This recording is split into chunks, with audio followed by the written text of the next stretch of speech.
mengi, lakini naomba tu nisisitize yaliyozungumzwa. Vijana tutafute kazi za kufanya. Usipotafuta kazi ya kufanya, matokeo ndio haya.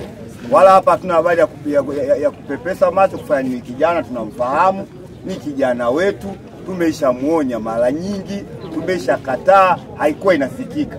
Tabia za kuwafanya watu wanalala, hawalali, wanunue TV zao, matokeo ndio haya.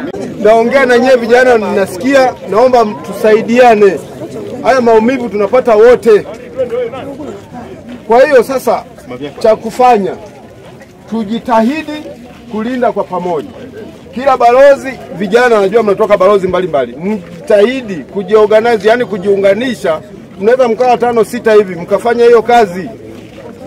Na mimi nilishaahidi niletee mwizi uliyekuwa na ushahidi wake, zawadi yako hivi. Nisaidie mwenzenu kwa sababu hii hali imekuwa tete. Hakuishi siku bila kusikia wamevunja huku, wamebomoa huku. Ninapata shida kwa sababu inaonekana nimeingia kipindi kigumu, japo ni swala la mji mzima. Nasikia jamani, mtaani wa kwetu tunaoumia ni sisi.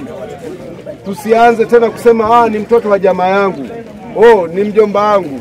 Hapana, kama namfahamu mwizi, wewe nipenyezee kimya kimya pale. Njoo ofisini pale, lete jina, mimi nitaliandika, huyo mtu atafuatiliwa mdogo mdogo. Sehemu mkubwa wa kumkamata mwizi na kumpeleka polisi, lakini sio kuchukua sheria mkononi. Jamani, tusaidiane katika hilo. Tusichukue sheria mkononi. Mwizi akikamatwa, akamatwa na apelekwe polisi. Tunategemea msaada mkubwa kutoka kwenu kukabiliana na matukio ya kihalifu kama haya. Hiyo ndio polisi shirikishi, polisi jamii. Tunaposhirikiana kwa mtindo kama huo, inakuwa vizuri. Lakini tusivuke mipaka tukachukua hatua za kuwachoma moto na kuwafanya kama kitendo kilichotokea hapo. Tuwakamate sawa, lakini tuwafikishe vituo vya polisi. Tumeelewana jamani? Ndio. Lakini kingine tushirikiane kuhakikisha doria zinakuwepo kila wakati hapo. Ili nalirudia mara kwa mara kwa sababu wizi umekuwa ni mwingi.